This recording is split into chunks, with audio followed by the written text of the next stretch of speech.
Eu já sabia o que eu ia enfrentar aqui quando eu vim, eu já tinha essa noção, porque a gente faz aquela pesquisa e sabe o tipo de trabalho que nos espera, mas saber o que te espera e tá lá são coisas bem diferentes, né? Então, coloquei aquele avental, fiquei, caramba, velho, eu sou concursado público, eu tô de avental aqui lavando prato, puta que pariu. Isso aquilo vai te quebrando por dentro, sabe? Mas eu falei, não, eu escolhi isso, é temporário, porque na minha cabeça ia ficar 8 meses, né? Tem que ter um dinheiro e tudo mais. E eu vim aqui pra Irlanda em busca de uma melhoria de vida e mudança também. Eu sou funcionário público no Brasil e eu não estava muito satisfeito com algumas coisas que estavam acontecendo, então resolvi mudar. Meu nome é Wendel, eu tenho 31 anos, eu moro em Manaus, no Brasil, mas eu sou da cidade chamada Santarém, do estado do Pará. Antes de vir para a Irlanda, eu era funcionário público no Brasil, trabalhei por 6 anos na minha área, sou formado em geografia. Eu faço mapas e análises ambientais, quer dizer, costumava fazer isso. O que estava acontecendo era que as pessoas elas gostam muito de ter estabilidade do concurso público. E ok, isso não é ruim. Porém, se você almeja crescer profissionalmente, meio que isso pode te limitar. Você não vai ficar naquele cargo, você não vai subir. Então, já estava mais ou menos há 6 anos lá e eu vi que essa mudança não iria acontecer. Então procurei fazer algo diferente. Então um amigo me recomendou tentar fazer um intercâmbio. Assim, eu escolhi a Irlanda porque é um dos países que permite você trabalhar e estudar. E também você está na Europa. Então, se você gosta de viajar e conhecer outros países, aqui é um pulo. Você consegue conhecer, se não me engano, 20 outros países da União Europeia. E você ainda pode ir para países de outros continentes. Tipo, se você quiser ir para Tailândia, ou Rússia, China, ou algum país da África, é muito mais tranquilo que pegar um voo do Brasil para esses países, entendeu? Você já andou meio caminho praticamente. Então foi essa facilidade que me fez optar pela Irlanda.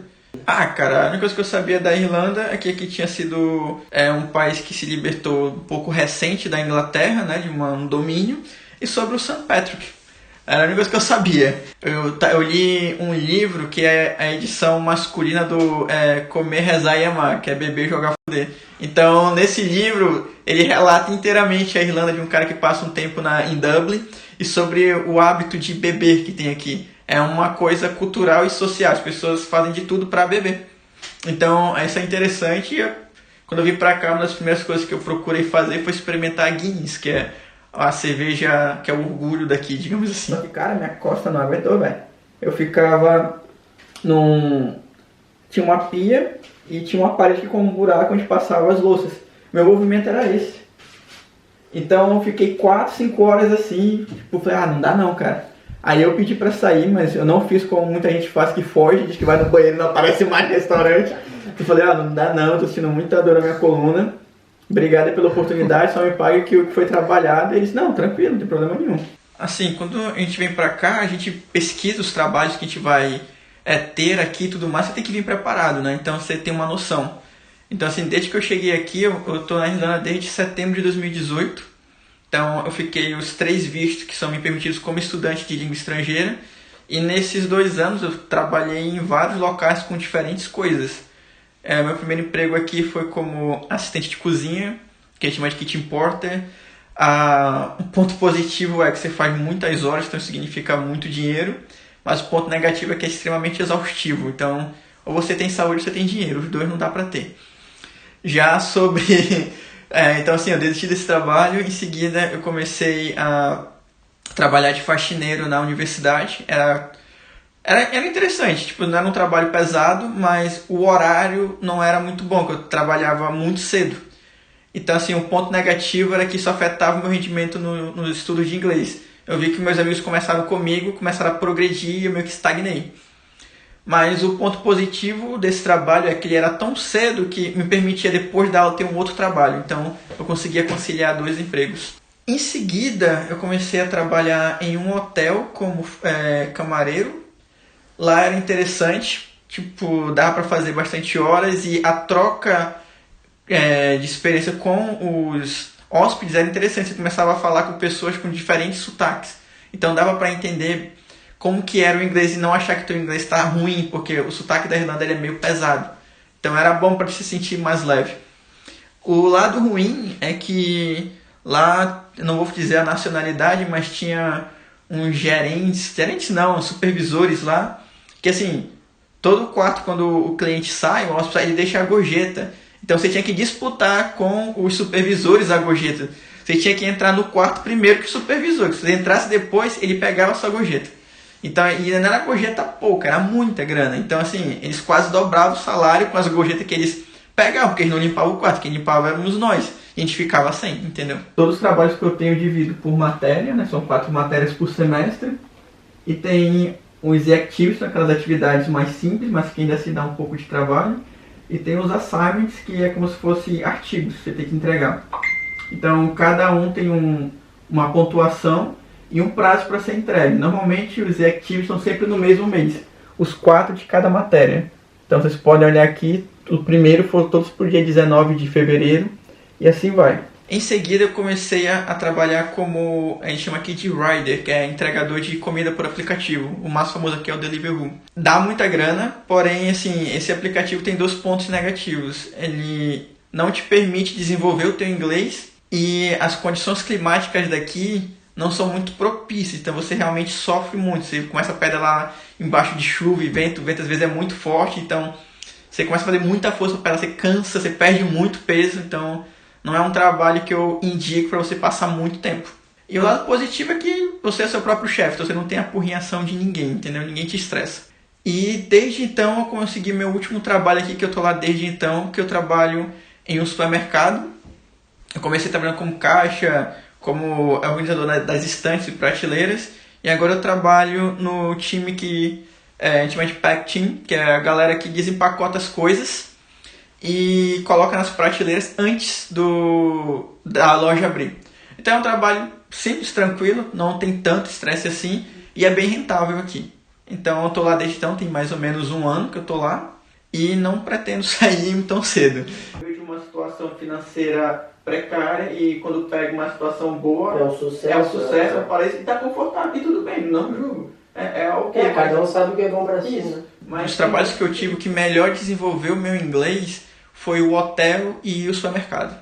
Porque o hotel a gente tinha muito, por mais que tenha muitos brasileiros também que trabalhem lá, a gente conversa muito com os hóspedes e com os gerentes e supervisores, então é sempre em inglês. E no supermercado a mesma coisa, é praticamente que em inglês. A gente conversa entre os brasileiros em português, obviamente, mas a maioria dos clientes são só em língua inglesa. Então isso desenvolve, eles te dão os vocabulários que você não aprende na escola, entendeu? Então eu recomendo mais supermercado ou trabalhar em um hotel. Raramente um aluno consegue tirar 100. Então a nota aqui, se você é um bom aluno, sim, você tira sempre entre 60% e 70%. Você não consegue um 100% em um texto, por exemplo. Aqui eu tenho 3 100%, mas não são texto, são cálculos. Então o cálculo é exato, eu não tenho nada subjetivo. Então só por isso que tem esse 100%, entendeu?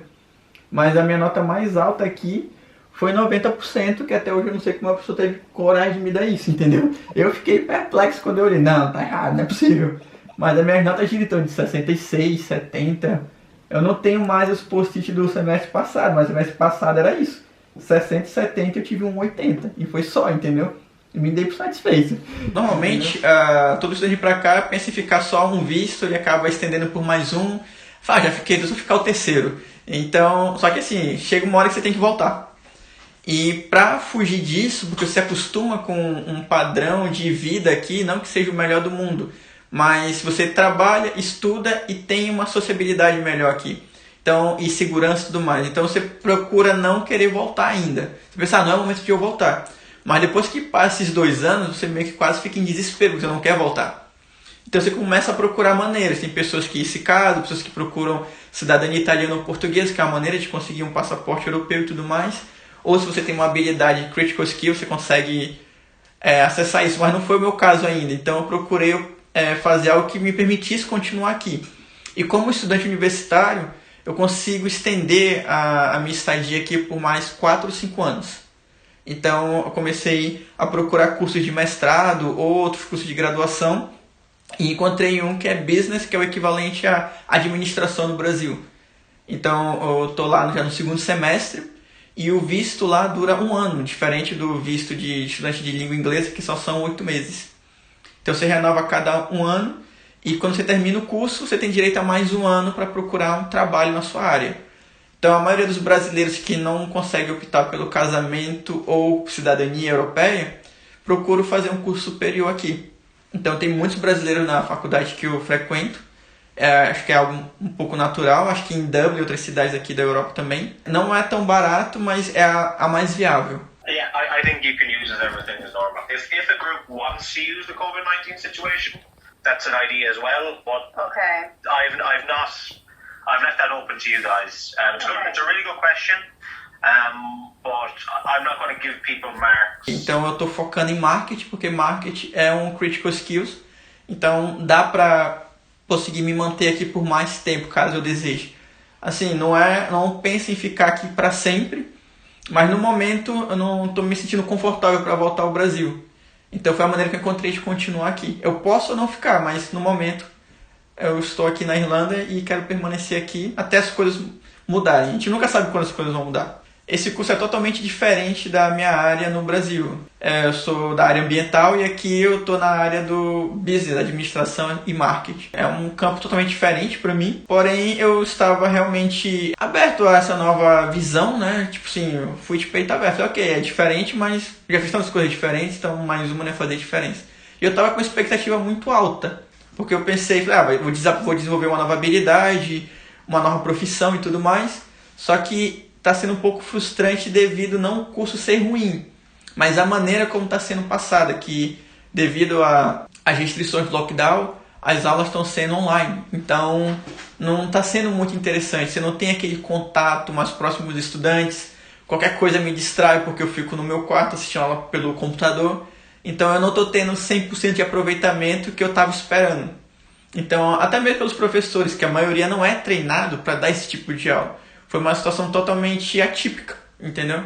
Então não tenho nem como culpar os professores por essa situação. Eu espero que quando acabar a pandemia e volte a ter aulas presenciais, isso atenda as minhas expectativas que eu tinha no começo. Pô, aqui era... No começo eu me sentia muito triste, porque tipo assim, toda sexta-feira alguém que tu se aproxima vai embora e na segunda-feira chega gente nova. Então eu ficava nisso, eu falei, eu tenho que parar de me acostumar com esse negócio, entendeu? Aí deixei de lado, mas é chato quando você tem uma amizade de uns 6 meses aqui, porque parece pouco, mas você não tem nenhum amigo de longa data aqui, entendeu?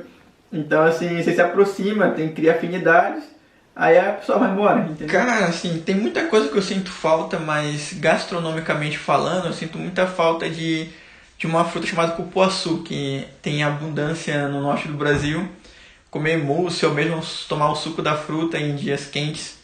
Eu realmente sinto muita falta disso. Eu já tentei achar aqui em vários locais, mas não acho. Eu achei até macaxeira aqui, mas infelizmente cupuaçu não foi. Eu sinto falta disso.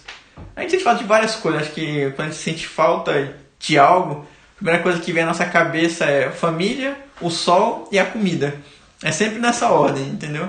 Então, se fosse para escolher algo para ter aqui na minha mesa agora para comer, seria alguma coisa feita pelo cupuaçu.